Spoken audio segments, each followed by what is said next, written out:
Llegamos ya a nuestro capítulo número 8 y en esta lección vamos a estar trabajando sobre el ministerio de Felipe con los samaritanos. Hechos capítulo 8 versos 1 al 25. Vamos a explicar 4 principios del evangelismo en Hechos 8.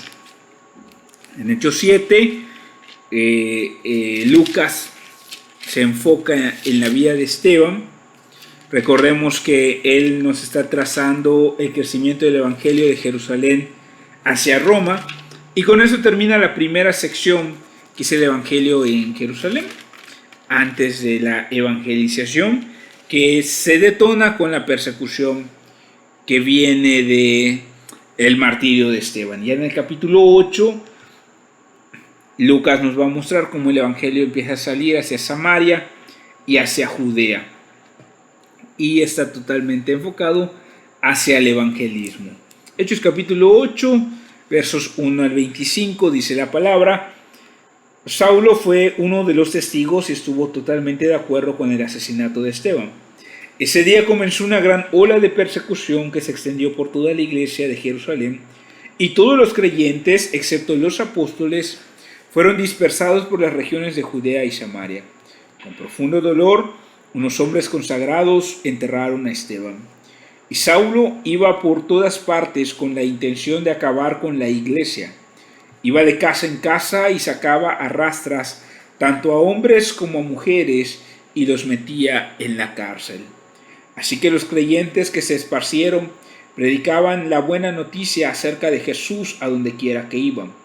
Felipe, por ejemplo, se dirigió a la ciudad de Samaria y allí le contó a la gente acerca del Mesías. Las multitudes escuchaban atentamente a Felipe porque estaban deseosas de oír el mensaje y ver las señales milagrosas que él hacía. Muchos espíritus malignos fueron expulsados, los cuales gritaban cuando salían de sus víctimas, y muchos que habían sido paralíticos o cojos fueron sanados. Así que hubo mucha alegría en esa ciudad. Un hombre llamado Simón, quien por muchos años había sido hechicero allí, asombraba a la gente de Samaria y decía ser alguien importante. Todos, desde el más pequeño hasta el más grande, a menudo se referían a él como el grande, el poder de Dios. Lo escuchaban con atención porque por mucho tiempo él los había maravillado con su magia. Pero ahora la gente creyó el mensaje de Felipe sobre la buena noticia acerca del reino de Dios y del nombre de Jesucristo. Como resultado, se bautizaron muchos hombres y mujeres. Luego el mismo Simón creyó y fue bautizado. Comenzó a seguir a Felipe a todos los lugares a donde él iba, y estaba asombrado por las señales y los grandes milagros que Felipe hacía. Cuando los apóstoles de Jerusalén oyeron que la gente de Samaria había aceptado el mensaje de Dios, enviaron a Pedro y a Juan allá. En cuanto ellos llegaron, oraron por los nuevos creyentes para que recibieran el Espíritu Santo. El Espíritu Santo todavía no había venido sobre ninguno de ellos, porque solo habían sido bautizados en el nombre del Señor Jesús.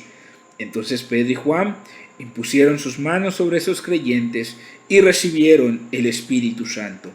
Cuando Simón vio que el Espíritu se recibía, cuando los apóstoles imponían sus manos sobre la gente, les ofreció dinero para comprar ese poder. «Déjenme tener ese poder también», exclamó, «para que cuando yo imponga mis manos sobre las personas, reciban el Espíritu Santo». Pedro le respondió: «Que tu dinero se destruya junto contigo por pensar que es posible comprar el don de Dios. Tú no tienes parte ni derecho en esto, porque tu corazón no es recto delante de Dios. Arrepiéntete de tu maldad y ora al Señor. Tal vez Él perdone tus malos pensamientos, porque puedo ver que estás lleno de una profunda envidia y que el pecado te tiene cautivo». «Oren al Señor por mí», exclamó Simón, «que no me sucedan estas cosas terribles que has dicho». Después de dar testimonio y predicar la palabra del Señor en Samaria, Pedro y Juan regresaron a Jerusalén. Por el camino se detuvieron en muchas aldeas samaritanas para predicar la buena noticia. Como ya comenté, Hechos capítulo 8 se enfoca en Felipe. Y en todo este relato podemos ver cómo aparecen algunos principios sobre el evangelismo. En esta lección vamos a ver 6 principios, vamos a estudiar 4 en esa lección y 2 en la siguiente acerca de los principios evangelísticos que encontramos en este relato. Se los voy a comentar de manera breve para que ustedes puedan anotar y ya entramos de lleno a cada uno de ellos. Primero, Dios usa las circunstancias para extender su reino. Segundo, cada creyente es un testigo de Cristo. Tercero, el evangelio es para cada persona en el mundo. Cuarto, es necesario que los nuevos creyentes sean bautizados en agua y el Espíritu. ¿Vale? Vamos a arrancarnos. Primero, Dios usa las circunstancias para extender su reino. Dios tiene un plan y Él usa los eventos de la tierra para cumplirlos. Dios ve los sucesos de la tierra como las piezas de un rompecabezas. Él sabe cómo se pueden juntar esas piezas para formar un gran cuadro.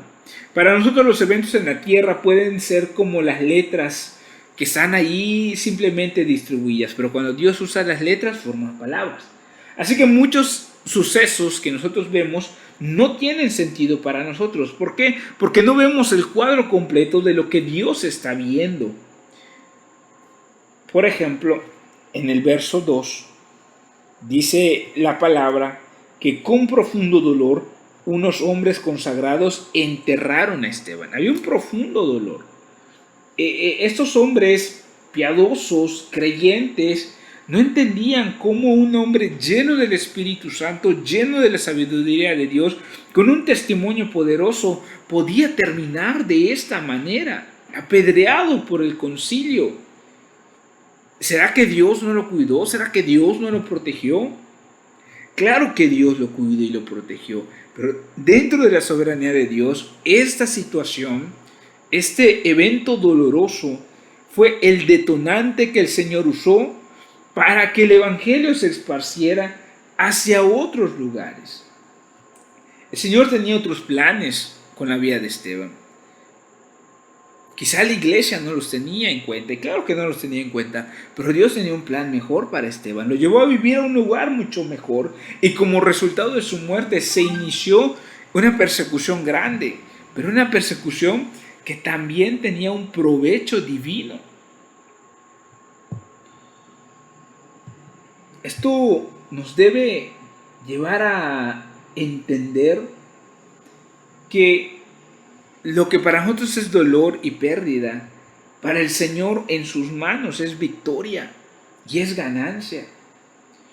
Los hermanos de José lo vendieron, a José el soñador lo vendieron para deshacerse de él, pero en medio de todo ello había un plan perfecto, porque a través de esto el Señor daría salvación al pueblo de José.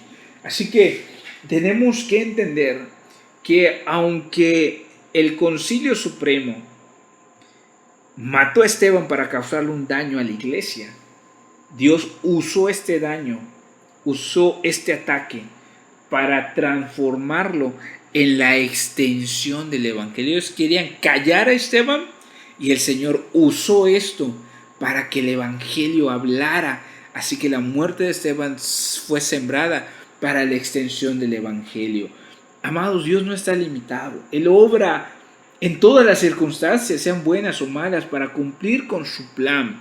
Dios no es autor de mal, Dios no es autor del pecado, no es la voluntad perfecta de Dios el mal, el pecado, el sufrimiento y el dolor, pero el Señor usa esas circunstancias para llevarnos a un buen fin. Ese es el primer principio que debemos tener siempre muy claro en la mente. El segundo es que cada creyente es un testigo de Cristo. La palabra nos muestra claramente que los creyentes fueron esparcidos por diferentes partes. Nota el verso 4, dice: así que los creyentes que se esparcieron predicaban la buena noticia acerca de Jesús a donde quiera que iban. Esto quiere decir que no era el pastor el encargado del evangelismo, no era solo los evangelistas como un ministerio específico, sino que eran todos los creyentes los que predicaban acerca de Jesús. No necesitaban ser expertos en homilética para predicar del Señor, pero tenían una relación real, viva con el Señor Jesús. Y esto los capacitaba para ser fieles testigos del Señor Jesús. El Espíritu Santo, amados, quiere que todos los creyentes hablemos a otros de Cristo. Si eres plomero, electricista, te dedicas al campo, o eres enfermera o enfermero, médico, ama de casa, estudiante, pescador, cualquiera que sea el oficio, tú puedes ser un medio de bendición y de extensión del reino del cielo. Así que hay que prestar atención cuando estamos fuera de la congregación para hablarles a otros acerca de Jesús. Claro que damos gracias a Dios por la vida de los pastores, porque los pastores son un don de Dios para la iglesia, son los que cuidan el rebaño, pero no es el pastor el que da a luz a las ovejas, sino que las ovejas dan a luz ovejas. Y esto quiere decir que el pastor es encargado del rebaño, de cuidar el rebaño, y como hijo de Dios también debe predicar de manera personal y llevar a cabo el evangelismo intencional y relacional, pero también todas las ovejas, todos los creyentes debemos compartir de Jesús. Felipe no era ni apóstol ni era pastor, era un diácono, pero era un creyente honesto que fue lleno con el poder del Espíritu Santo y él estaba dispuesto a trabajar. Por eso lo escogieron para servir a las mesas. En el principio seguramente Felipe no tenía contemplado un ministerio en Samaria. Samaria no era el objetivo del ministerio de Felipe. Cuando él fue llamado a ministrar las mesas, nada más. Pero él permitió que el viento del Espíritu Santo soplara hacia donde él quería soplar, porque el Señor era o es soberano. Esto quiere decir que cuando el Señor nos llama a servir, debemos estar dispuestos a trabajar donde hay necesidad y donde el Señor nos lleve. Dios siempre va a añadir al que está trabajando, pero al que está sin hacer nada, miren, ese Señor no lo llaman. De ninguna manera. De ninguna manera. El Señor siempre llama al que está ocupado, el que está haciendo cosas. A ese es el que el Señor llama. Y el que está trabajando, el Señor le añade más y le añade más. Así funciona el reino de los cielos. Así como es más fácil guiar una bici, una bicicleta cuando está en movimiento, de la misma manera es más fácil que el Espíritu Santo nos guíe cuando estamos actuando. Así que hay que hacer lo que el Espíritu nos guía a hacer. Y hay que hablar de Jesús cuando el Espíritu nos pida que hablemos de Jesús. De esta manera el Señor nos va a ir guiando por su Espíritu Santo. No debemos resistir como lo hizo el pueblo de Israel. Lo importante es plantar la semilla. Lo demás lo dejamos en manos del Señor. Hay que ser un testigo de Jesús y los resultados le pertenecen al Señor. Nosotros predicamos, pero nosotros no convertimos a nadie. Nosotros predicamos, pero la salvación le pertenece al Señor. Esto nos debe animar, porque siempre que nosotros compartimos el Evangelio, debemos confiar en que los resultados están en las manos del Señor. Dios quiere que participemos de su obra, no solo que miremos, no solo que veamos. ¿Cuál es el problema en muchas congregaciones hoy? Que tenemos muchos espectadores y pocos jugadores en el campo. Cuando uno ve un deporte desde su casa sentado cómodamente en un sillón, es muy fácil criticar las acciones, las fallas, los malos manejos del equipo, de los directores técnicos, etc. Y todos comentábamos que estuvo mal esto, que hubiera hecho esto, que hubiera, etc. Y es muy fácil porque estamos de espectadores, pero no es lo mismo bajar al campo, no es lo mismo estar ahí y ser nosotros quienes demos los pases, quienes hagamos los movimientos. No es lo mismo estar en el campo que estar en las gradas. Y lo mismo pasa en la congregación. Cuando tenemos muchos espectadores es fácil criticar todo, es fácil hablar de todo. ¿Y por qué, esto? ¿Y por qué aquello? ¿Y por qué no esto? ¿Y por qué así? ¿Y por qué acá? Y empieza la crítica, porque estamos sentados. Pero si bajamos al campo y nos ponemos a accionar y cambiamos nuestra crítica en acción, ya no va a haber tiempo para ponernos a hablar, porque vamos a estar ocupados en lo que el Señor quiere que hagamos. Así que, familia, recordemos esto. Cada creyente es un testigo del Señor Jesús. Tercer principio, el Evangelio es para cada persona en el mundo. Todos, el Señor los está llamando para que se arrepientan. Dice la palabra, Dios manda a todos los hombres en todo lugar que se arrepientan. Así que cada creyente debe empezar a evangelizar en su propio entorno. Ese es el principio del evangelismo. Es mucho más fácil compartir el evangelio con las personas que están cercanas a nosotros. Así que todos los creyentes debemos empezar nuestra obra en Jerusalén y de allí debemos salir hacia Judea. Si hacemos una metáfora acerca de las áreas donde el evangelio estaba extendiéndose e ir creciendo paso a paso en nuestro nivel de influencia al hablar el evangelio. El Señor Jesús dijo que vayamos a todas las naciones a predicar el evangelio. Y esto quiere decir que el Señor anhela y desea que el evangelio llegue a todas partes, a todo lugar. Necesitamos entender esto. El evangelio no es exclusivo para unos, sí, y para otros no. El evangelio es para todo aquel que cree. Los samaritanos eran un grupo apartado de los judíos.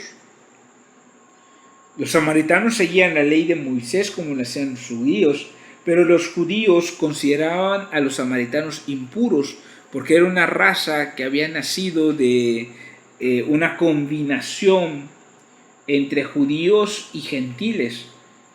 Entonces los consideraban completamente impuros. De hecho, los samaritanos adoraban en el monte Gerizim y los judíos adoraban en Jerusalén. Esto creo que nos lleva o nos trae a mente el famoso encuentro de Jesús con la mujer samaritana en el pozo. Entonces, entender el desagrado de los judíos por los samaritanos nos ayuda a comprender el paso radical que dieron los creyentes de la iglesia de Jerusalén al predicarle a los samaritanos, ¿sí? Hay creyentes que lamentablemente tienen prejuicios muy fuertes y es muy difícil vencerlos, pero en la vida de Esteban que predicó y en la vida de Felipe, en ese caso que predicó a los samaritanos, podemos ver cómo el amor por las almas fue más allá que los prejuicios, ¿sí? Nunca debemos cerrar el evangelio a alguien, a alguna raza o a algún grupo por prejuicios. No, necesitamos hablar de Jesús. Y tenemos que tomar en serio el tema de las misiones. Tenemos que orar por las misiones, que el evangelio se extienda a las áreas donde la iglesia no existe, donde la iglesia no ha crecido, donde el evangelio no ha llegado. Necesitamos orar. Y necesitamos comprender que todos somos parte de esta gran misión.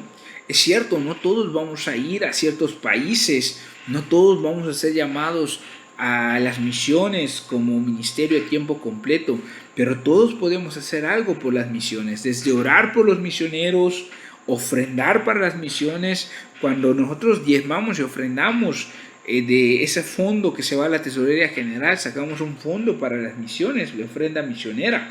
Entonces es una forma de ayudar. Nosotros estamos muy cómodos aquí en Latinoamérica y cuando hablamos del Evangelio, porque no somos perseguidos, porque las leyes nos defienden, pero hay ciertas áreas en el mundo donde el Evangelio es totalmente perseguido, y ahí es donde necesitamos enfocar esfuerzos, porque los hermanos que están allí no son diferentes, no son de otros grupos, están trabajando en la brecha, avanzando el Evangelio. Y alguien lo hizo en algún momento aquí en nuestras tierras mexicanas. Vinieron misioneros de otros países, de Estados Unidos, abriendo brecha, y hoy estamos disfrutando el trabajo que ellos hicieron. Esperamos en el Señor que no lo echemos a perder, sino que lo hagamos crecer y que el Evangelio vaya hacia más y más almas. Muy bien, por último, el último punto es que es necesario que los nuevos creyentes sean bautizados en agua y en el Espíritu. Y eso es vital. Ya lo hemos platicado en lecciones anteriores, pero lo quiero recalcar. Algunos creyentes piensan que el bautismo en agua no es necesario. Pero el bautismo en agua es un mandamiento del Señor Jesús. Si una persona rehúsa ser bautizada, está desobedeciendo al Señor. Y la obediencia al Señor a través de las aguas del bautismo son uno de los primeros pasos que debe dar todo creyente. Así que, si nosotros ya hemos conocido al Señor Jesús, no hay razón por la cual debemos retrasar nuestro bautismo. Los creyentes en Samaria fueron bautizados prontamente después de que aceptaron al Señor. Nosotros en la congregación tenemos un curso prebautismal que nos ayuda a afirmar en la fe a los nuevos creyentes y a que los que se van a bautizar puedan comprender de una manera más amplia la decisión que están tomando. La iglesia primitiva enfatizó la importancia del bautismo en agua. No somos salvos por el bautismo, somos salvos por la sangre de Cristo. Pero esa salvación genera en nosotros un cambio de corazón, la regeneración, un nuevo nacimiento, y ese nuevo nacimiento trae como evidencia la obediencia al Señor.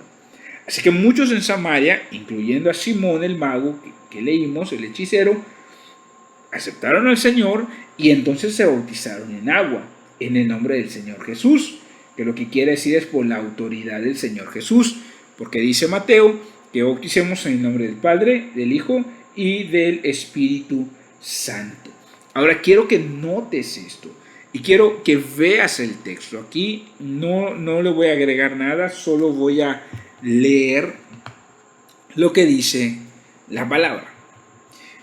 Dice así: cuando los apóstoles de Jerusalén, eso en el verso 14, capítulo 8, oyeron que la gente de Samaria había aceptado el mensaje de Dios, enviaron a Pedro y a Juan allá. En cuanto ellos llegaron, oraron por los nuevos creyentes para que recibieran el Espíritu Santo. El Espíritu Santo todavía no había venido sobre ninguno de ellos, porque solo habían sido bautizados en el nombre del Señor Jesús.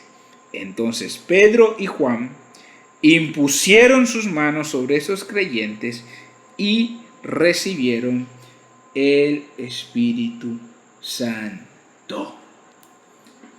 Esas personas ya habían nacido de nuevo, eran regeneradas, es decir, habían tenido un cambio de corazón por el Espíritu Santo. El Espíritu Santo ya vivía en ellos, pero dice Lucas que aún no habían recibido al Espíritu Santo. ¿Y cómo es esto? Si ya habían nacido de nuevo, entonces tenían al Espíritu Santo. ¿Cómo es que dice Lucas que no lo habían recibido?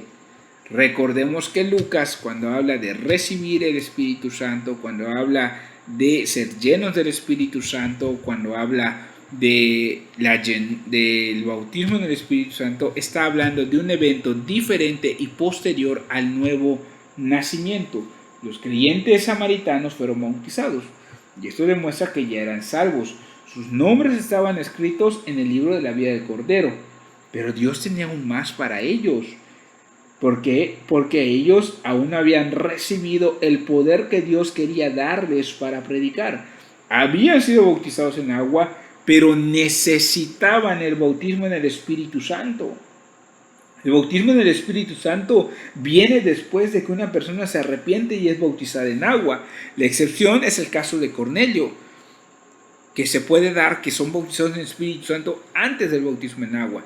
Pero la manera natural de proceder, el orden del Señor es que crees, te bautices en agua y entonces eres bautizado en el Espíritu Santo. Eso es lo que dijo Pedro: arrepentíos y bautícese cada uno para el perdón de pecados en el nombre de Jesús y recibiréis el don del Espíritu Santo.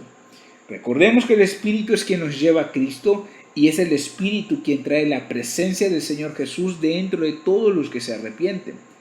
De esta manera, el creyente tiene un nuevo nacimiento y tiene el Espíritu en su vida. Sin embargo, el Señor desea llenarnos con el poder del Espíritu Santo. Y la primera vez que el Espíritu llena al creyente, esta primera llenura se hace referencia en el libro de los Hechos a través de Lucas como el bautismo en el Espíritu Santo. Hay un solo bautismo en el Espíritu Santo, pero hay múltiples llenuras posteriores a este bautismo. Él nos da el poder para ser testigos del Señor. Aquí es clarísimo en la Escritura. Vemos que los apóstoles oraron para que los samaritanos recibieran el Espíritu Santo de la misma manera que los 120 lo recibieron en el día de Pentecostés. Ellos querían que el Espíritu Santo descendiera sobre los samaritanos, como había descendido sobre ellos. Ahora, la experiencia de los creyentes samaritanos no fue extraordinaria ni inusual para los apóstoles, sino que fue la misma experiencia que ellos habían tenido. Los apóstoles recibieron la llenura del Espíritu después de que creyeron. Los 120 habían creído en Cristo antes de ser bautizados en el Espíritu.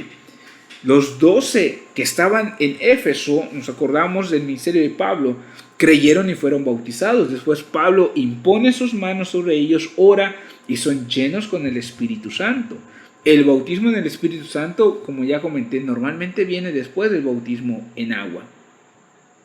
Ahora bien, los únicos que creen el bautismo en el Espíritu Santo después de la conversión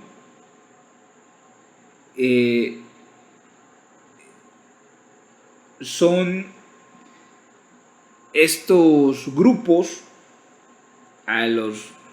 este grupo al cual pertenecemos, que se conoce como pentecostalismo. ¿Sí? Creemos que el bautismo en el Espíritu Santo es una experiencia posterior.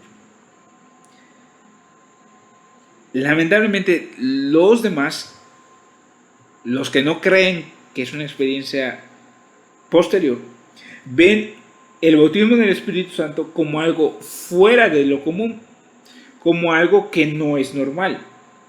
Y esto es lo que le sucedió precisamente a Simón el Mago. Él dice que cuando lo vio que recibían el Espíritu Santo, él vio un evento completamente extraordinario. Ahora, Felipe había podido orar para que los nuevos creyentes fueran llenos con el Espíritu Santo, ¿sí? Pero era necesario que la iglesia de Jerusalén aceptara y diera la bienvenida a los samaritanos. Así que Felipe, con sabiduría, esperó para que la iglesia diera el primer paso. Y esto hizo que la iglesia enviase a Pedro y a Juan. Quiero que noten que Simón el Mago pudo comprobar, pudo ver, pudo palpar esta experiencia. Para los apóstoles no era algo extraordinario, pero para Simón el Mago era algo extraordinario, porque él no creía en el bautismo en el Espíritu Santo. Pero cómo él se maravilló y por qué él se maravilló de esto, si él ya había visto los milagros de Felipe. Esto quiere decir que era algo diferente a los milagros. Él vio una clase de evidencia, y lo más seguro es que fue algo bastante parecido, si no es que igual, a la experiencia que tenemos registrada en el libro de los Hechos en otras 3 ocasiones, Y esa experiencia es la experiencia de hablar en nuevas lenguas. Seguramente Simón el Mago no ofreció dinero solo porque los creyentes después de que oraron tenían una sonrisa más chévere o se veían con más paz, ¿verdad? Sino que algo sucedió. Simón estaba seguro de que ellos habían recibido el Espíritu Santo y por eso ofreció dinero, por el poder de dar el Espíritu Santo por medio de la imposición de manos. No ofreció dinero por el poder de echar demonios o de sanar enfermos, lo cual él vio a través del ministerio de Felipe.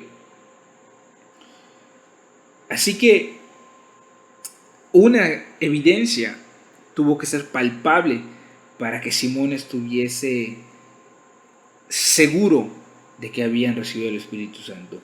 Y por el testimonio de las Escrituras, como ya vimos en las lecciones anteriores, podemos decir que esta experiencia inicial, la evidencia externa del bautismo del Espíritu Santo es hablar en nuevas lenguas según el Espíritu Santo nos da que hablemos. Y esto, mis amados, es una realidad para todos. Todo creyente en Jesucristo puede ser bautizado en el Espíritu Santo y empezar a orar en lenguas, empezar a hablar con el Señor en lenguas. Así que este es el último principio que quiero que recordemos en esta lección y que no olvidemos que el Evangelio es para todos. El Evangelio está abierto para todos, ¿sí? Y veamos de qué manera el Señor usa a Felipe para extender el Evangelio a Samaria. El Señor no usó a Pedro, no usó a los apóstoles. ¿Por qué? El Señor tiene sus razones. Seguramente Pedro, porque él aún estaba muy encerrado a las costumbres judías. De hecho, el Señor lleva a Pedro hacia Cornelio de una manera impresionante y a través de una revelación sobrenatural trata con Pedro para mostrarle que él no había comprendido la magnitud del Evangelio de Jesucristo. Recordemos dar pasos cortos para evangelizar, es decir, iniciar en Jerusalén y avanzar poco a poco hacia lo último de la tierra. Nos vemos en la próxima lección, familia. Continuamos con nuestro estudio.